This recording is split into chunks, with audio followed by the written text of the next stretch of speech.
Hello, good morning, everyone. I'm today recording a small 1 hour session so that we can make up for our uh, missed class. So, this session is about moment curvature relationships. So, what are moment curvature relationships? Let's get into it.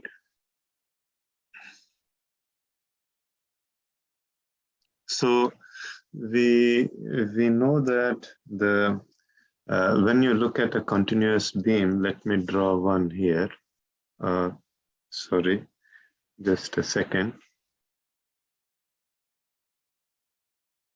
Uh, Trying to get to draw.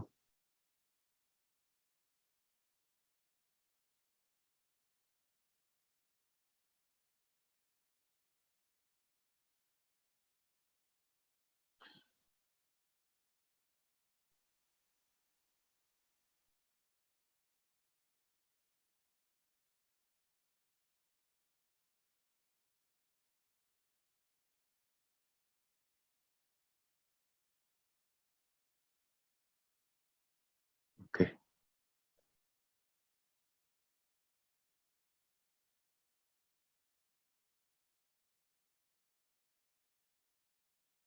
Okay. So let's say this is our beam, and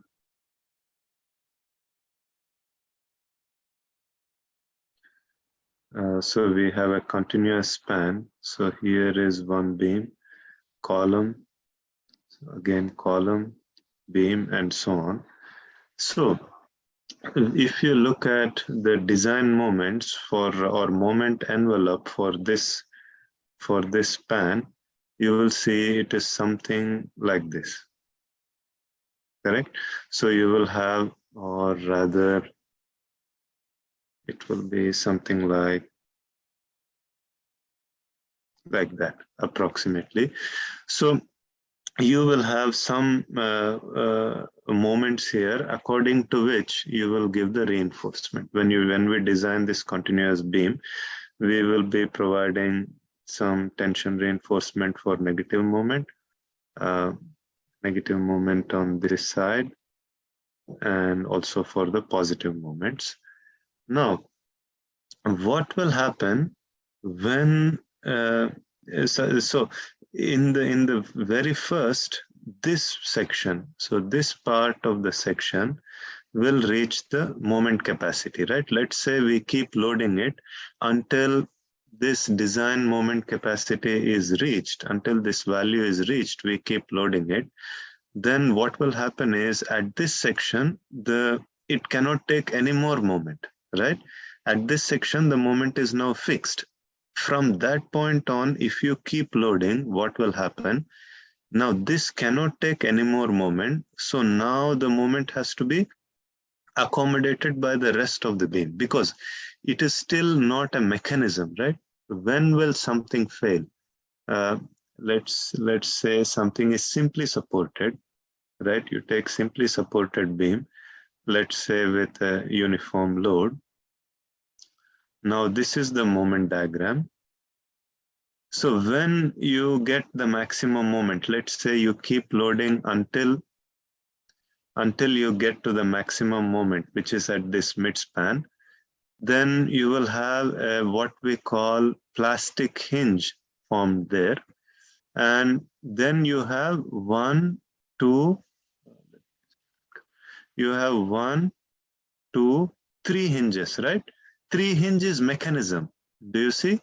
If you have hinge one, two, three hinges, now it is just, you don't need to apply, um, you don't need to increase the load. It will already just move by itself. It's a mechanism. It's not stable anymore.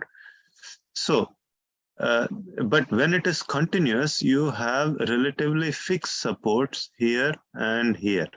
So when a hinge is formed at this end, it doesn't immediately fail, right? So then you can keep loading until a hinge is formed at this end as well. Okay, it will still keep carrying load, somewhat like these two ends, they are fixed moments, but in the middle it can still carry. In the middle also, when you get a plastic hinge, Now you have 3 plastic hinges, and now it will form a mechanism. We consider it as fail, right? Okay, so the point is that your flexural members don't immediately collapse when the moment capacity is exceeded. That particular section becomes a constant moment hinge. That means it cannot take any more moment, but if you apply further load, it will just behave as a hinge. Okay, and your redistribution of moments occurs. That means the moment will now be any excessive moment, for example, after this guy failed, any excessive moment was then carried more by this guy. And when this guy also became a hinge, the middle started carrying more moment. Okay. When you have 3 hinges, then it's a mechanism that we understand. Okay. And then section must be under reinforced for this thing to happen. So if you, I think some of you may be, you may have taken concrete design a while back. So if you remember what is under reinforced, let's take a singly reinforced section. When in the top you get a crushing strain of epsilon u, which is 0.003, at this point, the strain at the steel should be at least 0.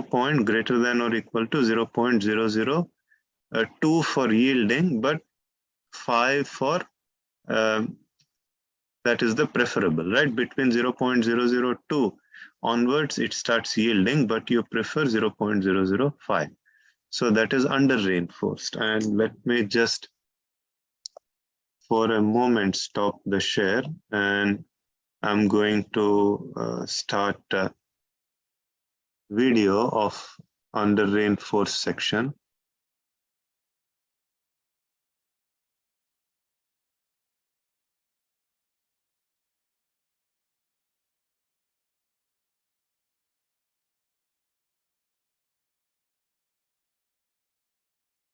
Just a second.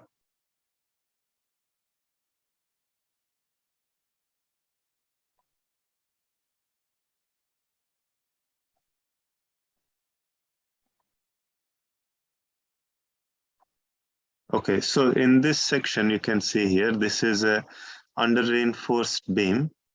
Don't worry about the numbers right now. Just keep in mind it is under reinforced. Okay, so in the experiment, they are loading it. You can see the load increasing, and you can see significant bending of the beam. And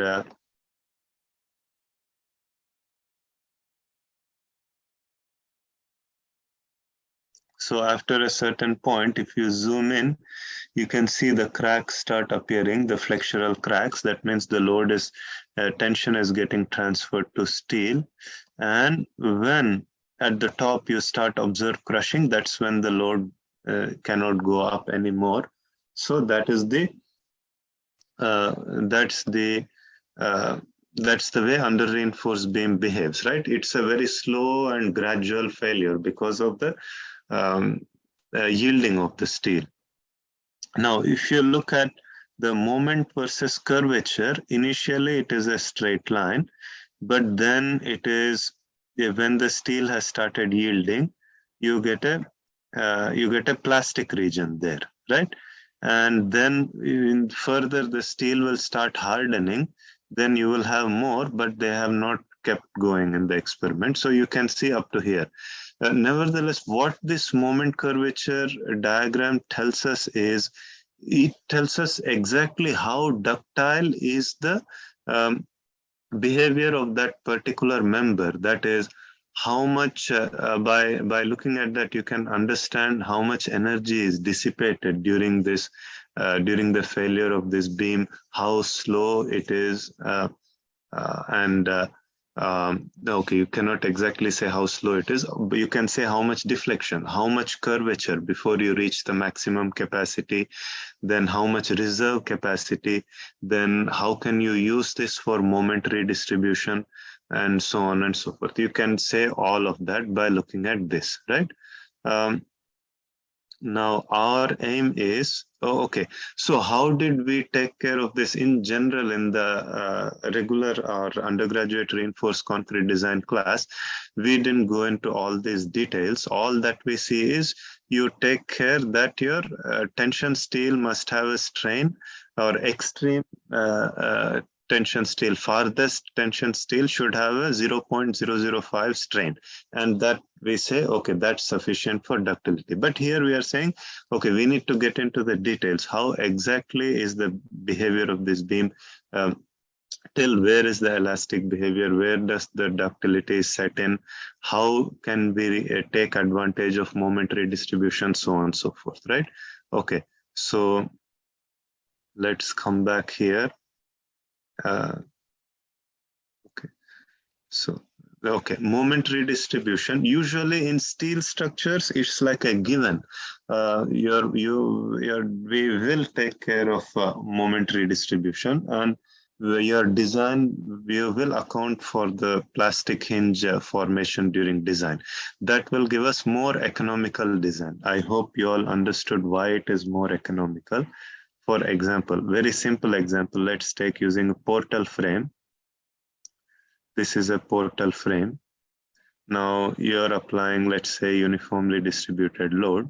Now, if you just go by single member failure, let's say you're just going by this member failure. For this member, let's say the bending moment diagrams are like that under gravity loading.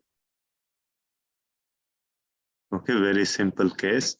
Now, when this connection fails, you will say, when either this connection or this connection fails, if you just do the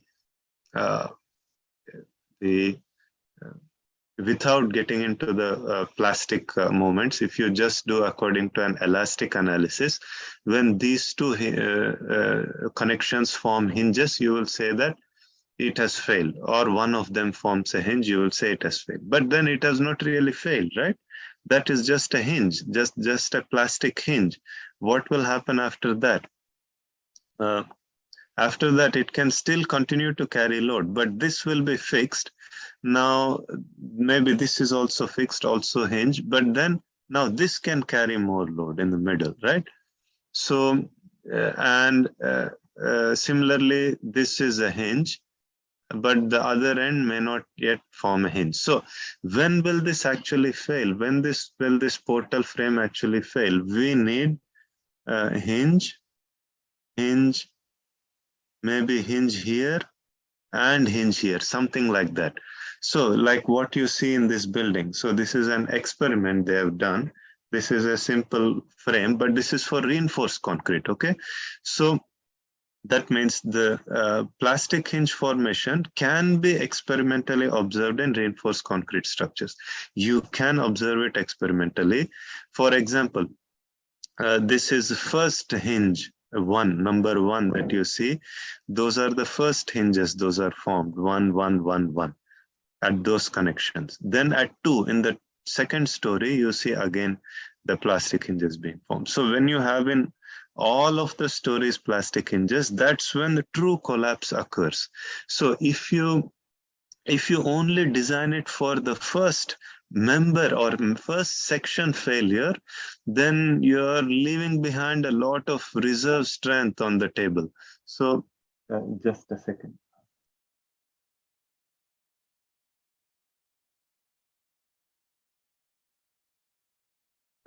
Just a moment.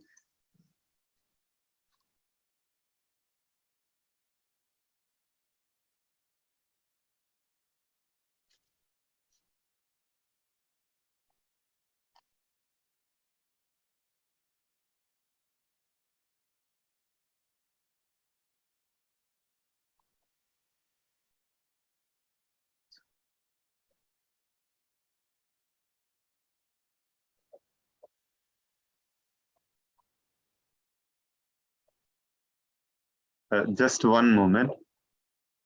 Okay. Okay, we can. So So unless and until the entire structure becomes a mechanism, we don't consider it as failure. So if we go this way, okay, just a second.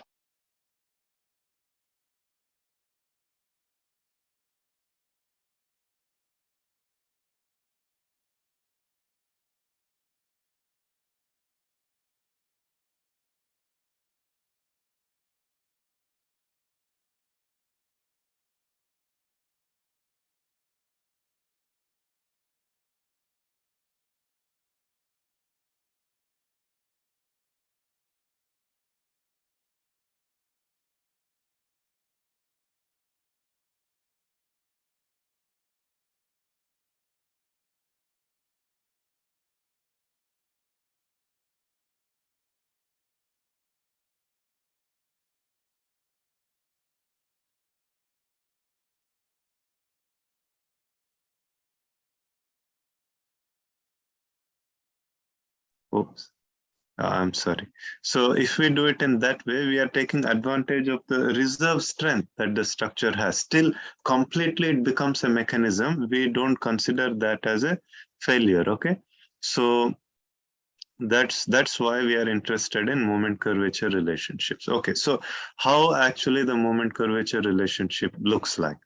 You can look here. Now, this is for a typical reinforced concrete beam, what you see here. Now, let's see what are the points 1, 2, 3, 4, 5. I'll explain that. Then we can do a numerical example. So here is moment, here is curvature.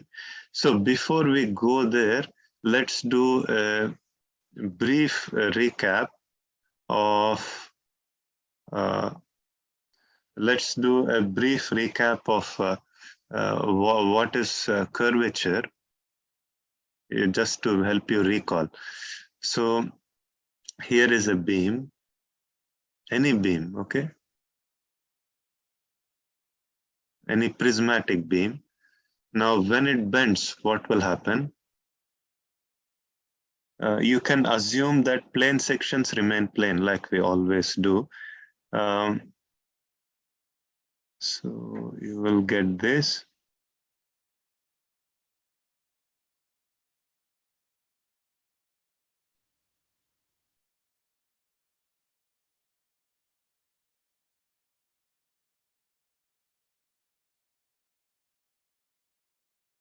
This. Now, what happens here? So this red bent shape, you can imagine it to be part of a large circle, okay?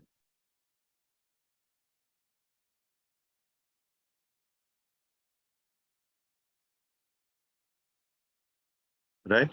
Now, this circle, you can imagine that at its center, this arc of the circle, this red arc, it subtends an angle of theta at the center of the circle, okay? So what is the, now this particular fiber of the beam, or this particular plane of the beam, it doesn't change in length after bending, right? This is all revision, you know all of this, but just going over it to recap. So this is not going to change in length. The fibers towards the top of the beam, they are getting compressed. The fibers towards the bottom of the beam, they are getting elongated. The fibers right in the middle for a symmetric cross section, they will neither get elongated nor get stretched out, right? They are along the neutral axis. So that's what we call as neutral axis, right? So if you take the radius of curvature as r, the length of this neutral axis, that means radius of curvature, distance from center of the circle to this neutral axis. If you take that as r, then your neutral axis length is, let's call it L0, r times theta. Now, if you take a fiber,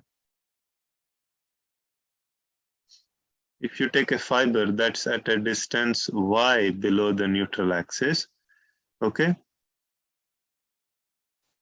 that fiber has a length L equal to how much? So distance from center of the circle to that fiber is now R plus y, right? So r plus y theta. So what was the original length of this fiber? It was same as neutral axis, right? Because in the beginning, before bending, everybody had a length of r theta. After bending, the fiber at a distance y from neutral axis has a length of r plus y theta. So what's the strain in that fiber? R plus y theta minus r theta divided by original length, that is r theta. So if you solve all of that, it's y theta over r theta, that is y over r. So this is the strain in the fiber at a distance y from the neutral axis. So you know that 1 over r is nothing but the curvature, which we can call as phi, right? So your strain is given by y times phi, or your curvature you can calculate as strain over y. That means at any, you'll see this is the beam cross section, right? And let's say this is the neutral axis. Now at any distance y, let's say this is the distance y from the neutral axis. At a distance y, you know that we have this relationship. At a distance y, if you have a strain of psi, then the curvature of the beam can be written as strain over y. Okay, what is the unit? Strain unit is no units, or y is distance units. So this is going to be actually radians, because phi is rate of change of angle. So it's going to be radians per inch. Okay, usually your cross section we measure in inch, so radians per inch. That's your curvature unit. So just to help you recall the whole thing, if you, that's your strain, right? So now we can write the stress at, let's go further a bit. If we write the stress at, this is the neutral axis, now at y, here you take a strip. The strip thickness is dy. Now the strain at y is epsilon is y over r, implies the stress is, everything is elastic, E epsilon, so that is E times y over r. Okay. Okay, so now we will write force equilibrium. Is there any net axial force? No. So integral sigma dA over the entire area must be equal to 0. So that means integral over the entire area Ey over r dA must be 0. So you get integral over area y dA is 0. So what does that tell us? Neutral axis is equivalent to centroidal axis. Again, remember, we need to be in elastic range, and only when the material is in elastic range and we have your prismatic member, right? Only then that is true. Now then you write moment equilibrium, that is your external moment is equal to integral of, now what is the force on this strip? Force is stress times area, sigma times dA. What is the lever arm for this strip? Distance, lever arm about neutral axis is y. So if you take this integral over the entire area, you will get the moment. So this is sigma y dA. So that is sigma is Ey by r, Ey square over r, dA over the entire area. So this is E over r integral y square dA. So this is E times I over r. So that's your, or moment is equal to E times I times curvature phi. Okay. Then you also substitute this into stress. You get stresses my by I. So you already know all of these things. It's just a recap. Okay.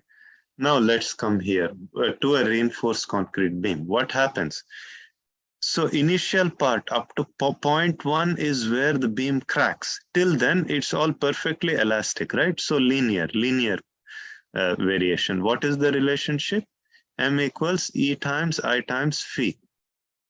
M equals E times I times phi. So completely linear relationship. E and I are both constant. At 1, it cracks, right? When it cracks, what will happen? You have seen in the video, you also recall, your cracks will start at the tension fiber. So let's draw.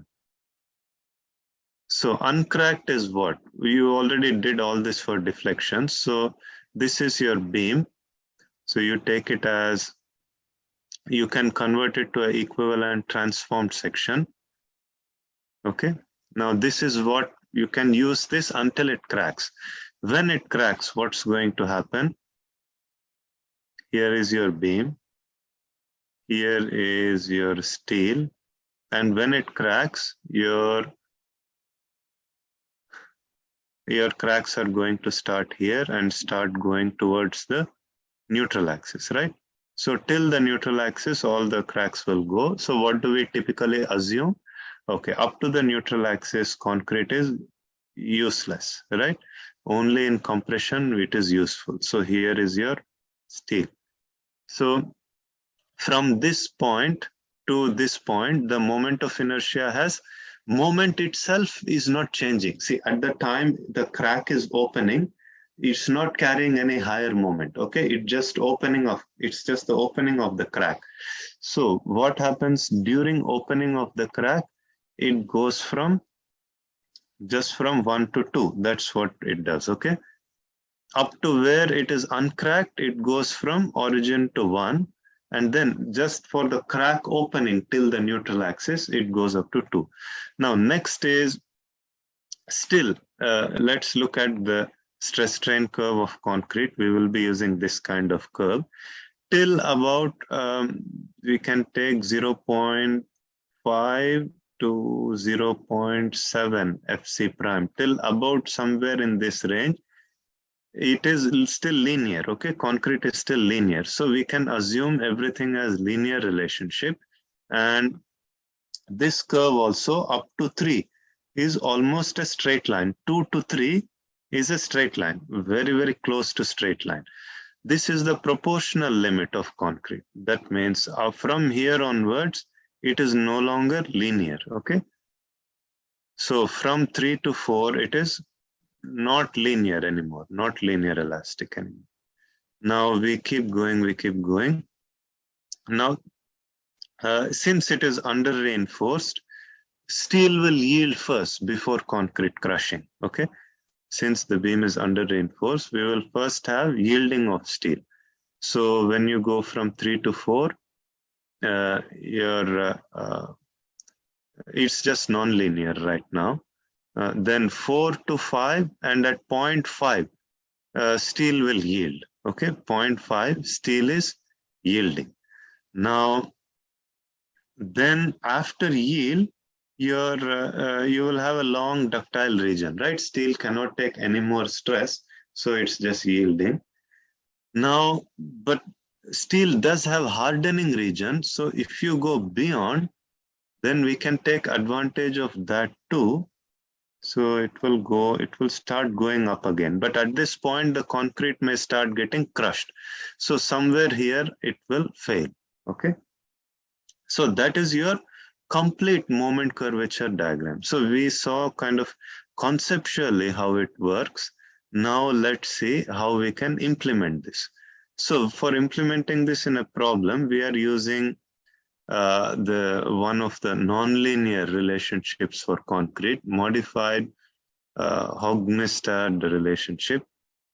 One change you can make here, this is epsilon naught, this value you please take as epsilon naught is 2 times Fc prime over EC.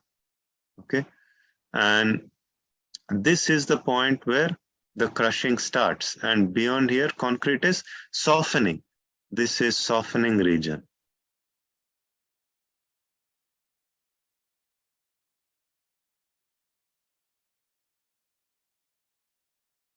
Okay, this is taken as linear. Okay, I will give you the equations for those.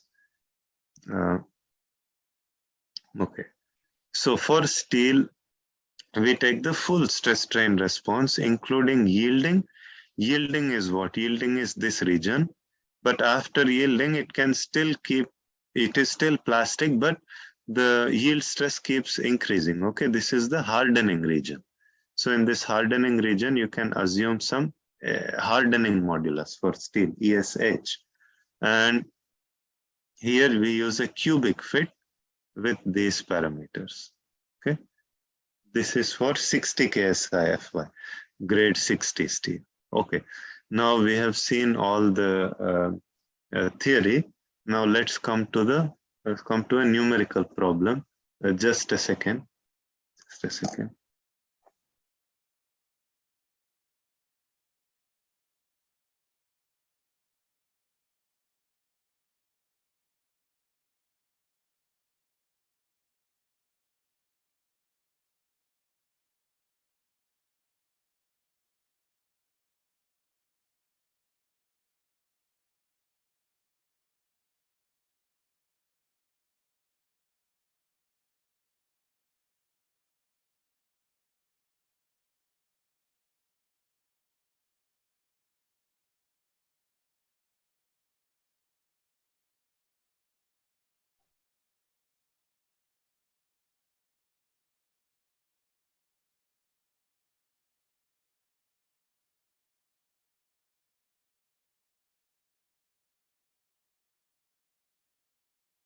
Okay.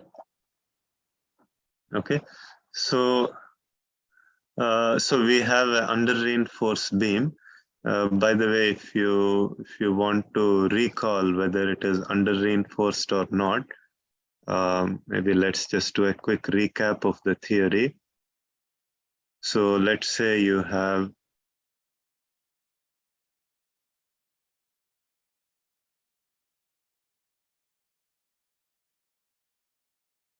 under reinforced concrete beam.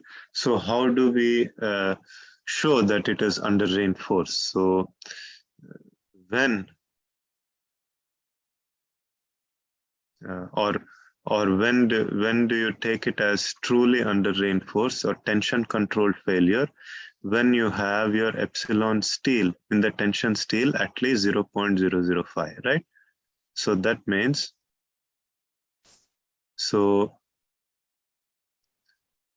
when you have epsilon u here, you must have epsilon t of 0.005.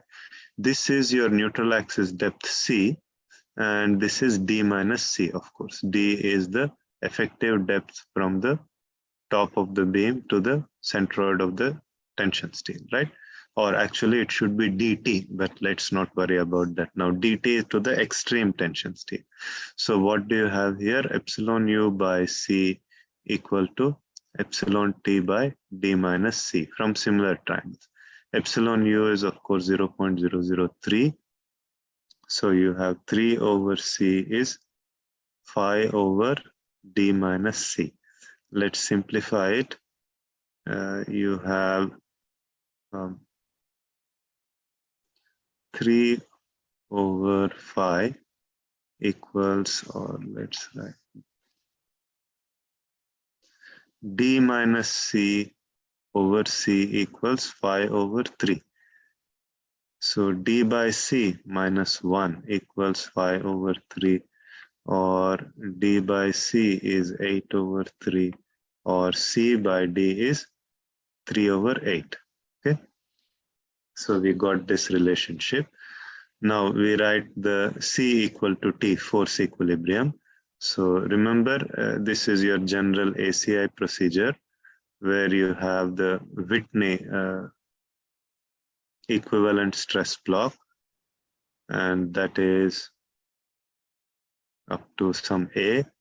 This is up to here is C, up to here is A. I hope you remember all this from undergraduate concrete course. This is 0.85 FC prime. So when you write C equal to T, you have 0.85 FC prime A times B equal to the tension in the steel which has yielded. So AS FY. So what is rho? Rho is tension reinforcement, AS by BD, right? So use that 0.85 FC prime, FC prime over Fy, take it this side, uh, uh, equals AS over AB, okay? So you can simplify it, 0.85 FC prime over Fy equals, take it as AS by BD and then multiply by D over A, okay? So this you can further simplify. AS by BD is rho. AS by BD is nothing but rho, reinforcement ratio. So we have rho equals 0.85 A over D FC prime over Fy. But we know that A over D is nothing but 0.85 beta 1 C. A is beta 1 C. Remember, again, it's from your undergraduate concrete. A is beta 1 C. Beta 1 is 0.85 for FC prime is 4000 psi or less, than above that you, okay, all of that. Now this is C over D, FC prime over Fy. Now we know C over D has to be 3 over 8 for this to happen. So we get our relationship rho is reinforcement ratio. So that is known as rho 0.005 equals 0.85 beta 1 3/8 FC prime by Fy. So that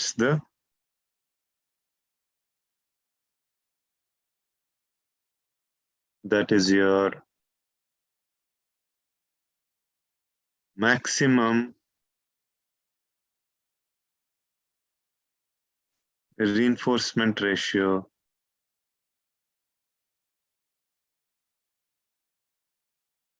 of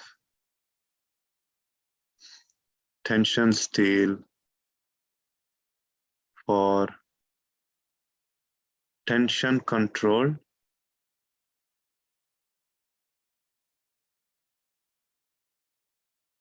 failure. Okay, let's check this one. You have here 3 number 8. So first step is we will check if under reinforced.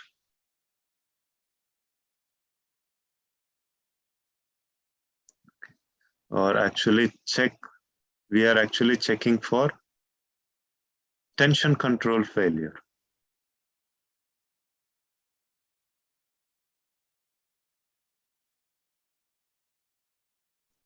So what is rho 0.005? 0.85 beta 1 3/8 of FC prime over Fy. So what is this value? 0.85. Beta 1 is 0.85 for 4000 psi concrete. 3/8 FC prime is 4 over 60. So 0.85 times 0.85 times 3 over 8 times 4 over 60, 0.018. And what is your rho for this problem?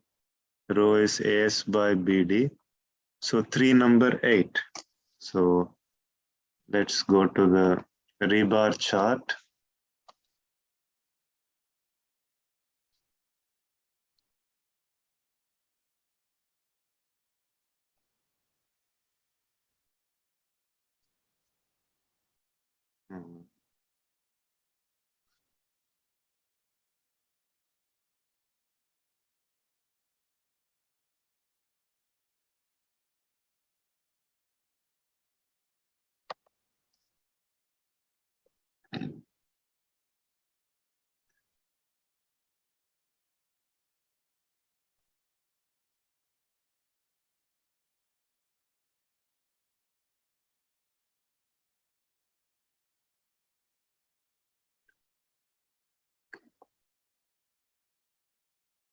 Okay, here is your rebar chart. And number 8 has an area of 0.79 square inch. So AS by BD, this is 3 number 8. So 3 times 0.79 divided by B is 12. D. So we need to calculate D.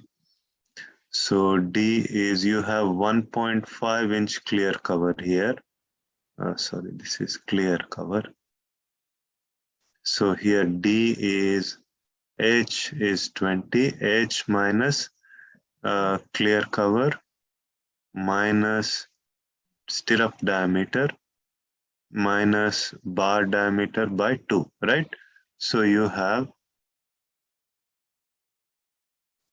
okay, first is the clear cover, then is the stirrup diameter, then is half of the bar diameter. That's the centroid of the tension steel, right? So what is your effective depth? H is 20, clear cover is 1.5, stirrup diameter, number 3, diameter is 0.375.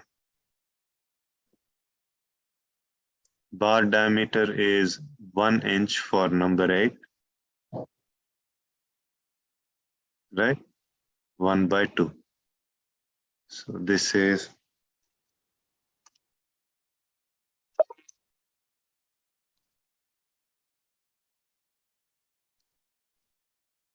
17.625 inch. 17.625. So what is this value?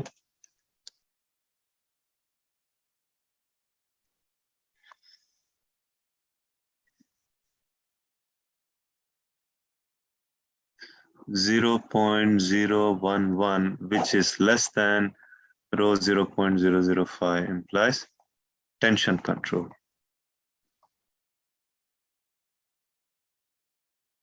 So, I mean, what can we say from this?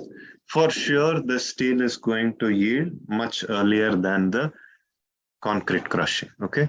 Steel yielding will happen much before concrete crushing, okay? So now that we have verified that it is tension control, let's start our problem. First point. So first we want to determine all of these points, each of these 1, 2, 3. Let's determine one first.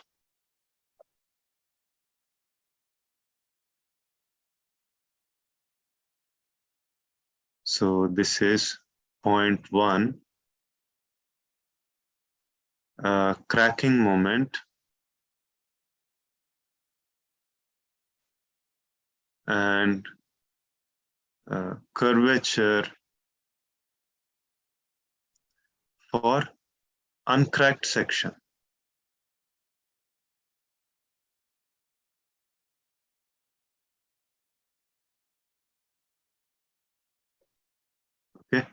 Okay. So what's your cracking moment? So we know that cracking moment MCR is given by FRI over Y. Just rearrange your formula. I is uncracked transformed, right? What is your FR? FR is modulus of rupture.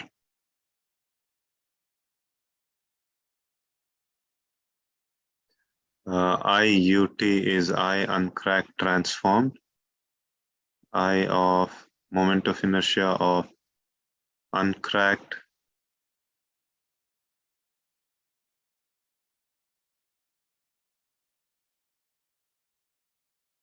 transform section, and Y is distance of extreme tension fiber to neutral axis, right? Of course, you all know this, but still I'm writing. Here is your section. We need to determine now, we will transform our section. So what is the transformed area? N minus 1 AS, right? Remember, if you don't remember the transformation, what do? We convert, this is your actual beam, right? You have a singly reinforced beam. You convert the steel also to concrete. So first, when you convert the steel to concrete, you will multiply by modular ratio, right? So N times A. Remember equivalent beam from your mechanics of materials. So you convert this to N times AS, but then you fill up this part, you replace this part with N times AS. So you just fill this up first. So now everything is plain concrete. So you filled up an area of AS. What is remaining? N minus 1 AS. So that you give outside. So that's your uncracked transformed section. So we need to determine centroidal axis first. We need moment of inertia. For that, first we need to determine the centroidal axis. First, let's take an estimate at where it is. So if it is only the rectangle, it will be exactly at the center. But now you have the additional overhangs.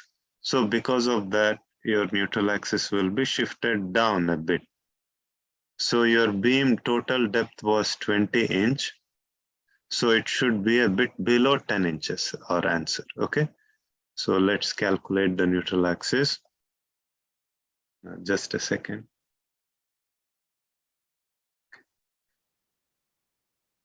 So your Y bar is equal to, so what is your rectangular area? This is, your breadth is 12 inch. Total depth is, excuse me, H. B times H.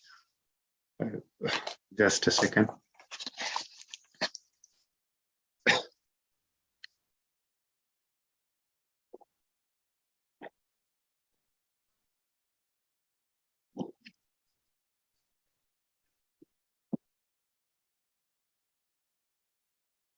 B times H over 2 plus what's for the steel, N minus 1 AS times, what is it? It is distance from the bottom is H minus D, right? Okay. So divided by your total area, that is BH plus N minus 1 AS. So let's substitute all that. B is 12 inches, H is 20 by 2.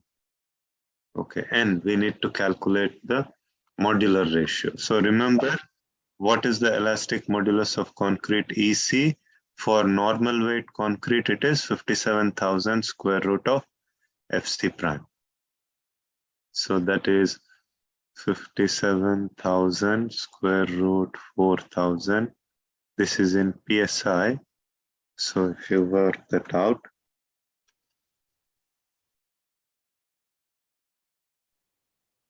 so 3605 KSI. Steel modulus is always 29,000. So your modular ratio is ES over EC is 29,000 divided by 3605, which is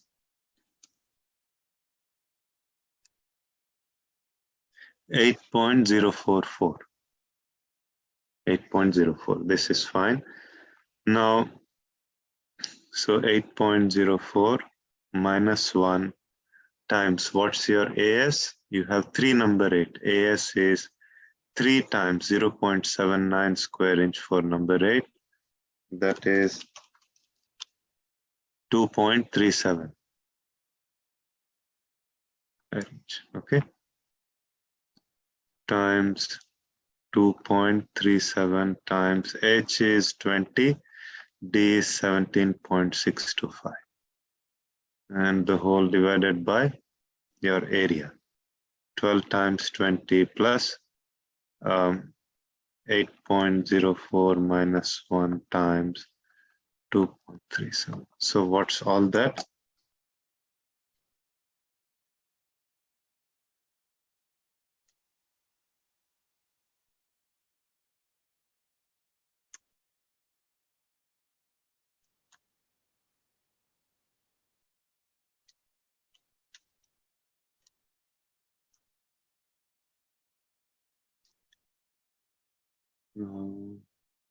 Numerator is 2439.62. Numerator units will be cubic inch. Denominator is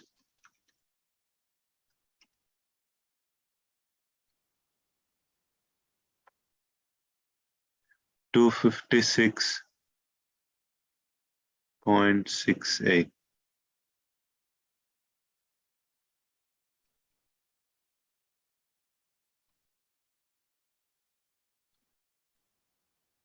.5. Okay, so it's a bit below 10, as we said.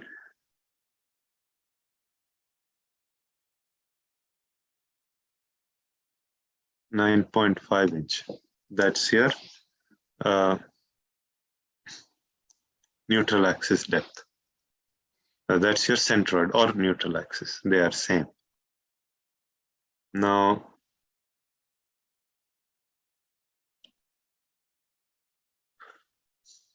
what happens? You need your cracking moment. Okay, so you need I first. So what is I? Let's copy.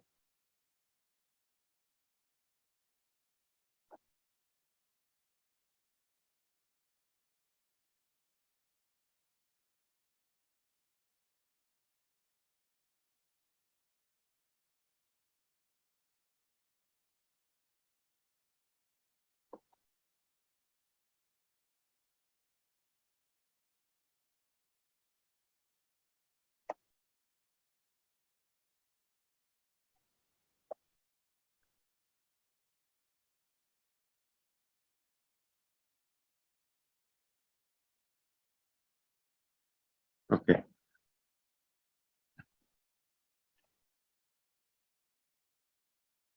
Is 20 inch. Okay.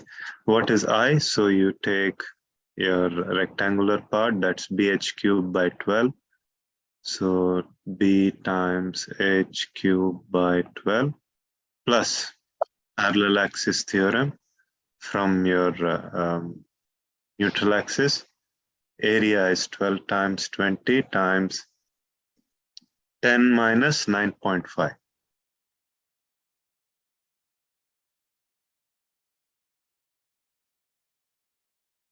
So, okay, that's for your rectangular section. Then plus for this part, it is n minus 1 as, which is n minus 1 was 7.04 times 2.37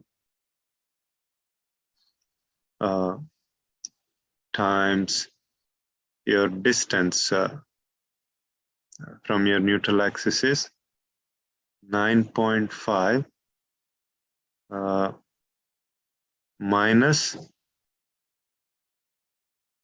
this part. 9.5 minus this part. So this whole thing was how much? Let's go back.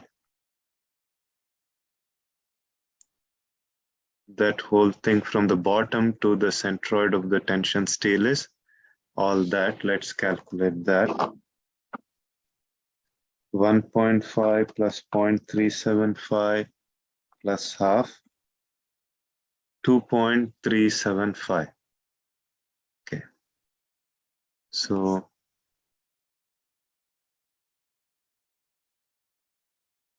.375 square. So what's all that? All this inch to the raised to the power 4. So this is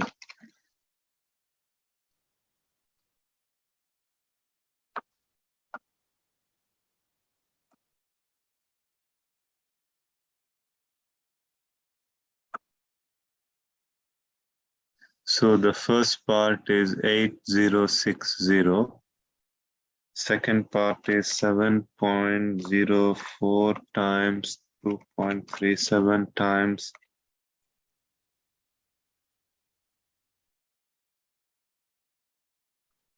847.01.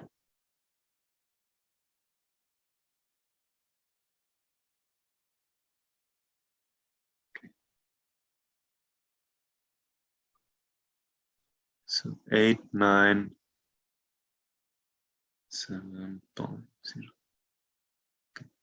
Now this is I uncracked transformed.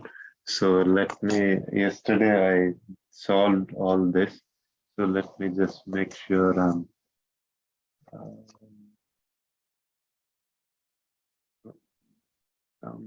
where, okay, let's see.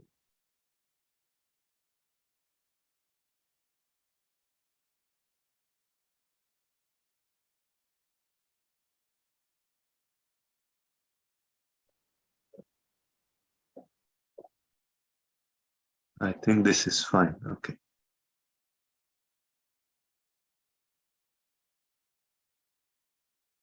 Yeah, this is okay. All right. This is I uncracked transform. So what is our cracking moment? MCR. Our cracking moment is, okay, for that we need FR as well. Let's calculate that. What's FR? So FR, our modulus of rupture from ACI code. Please, I'm not writing the code clause here, but you need to please write it. 7.5 square root of FC prime. So 7.5 square root of 4000 PSI.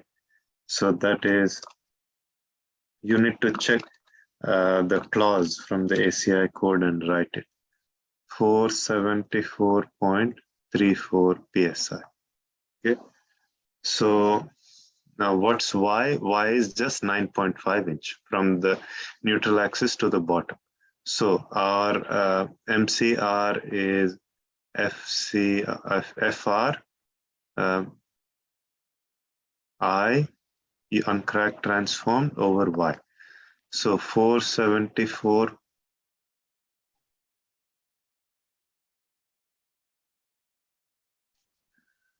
474.34 times 8907.01. Let's write the overall unit divided by 9.5. So this will come out in pound inch. So let's convert that to kip foot. If you divide by 12,000, you convert to kip foot. So I do all that first.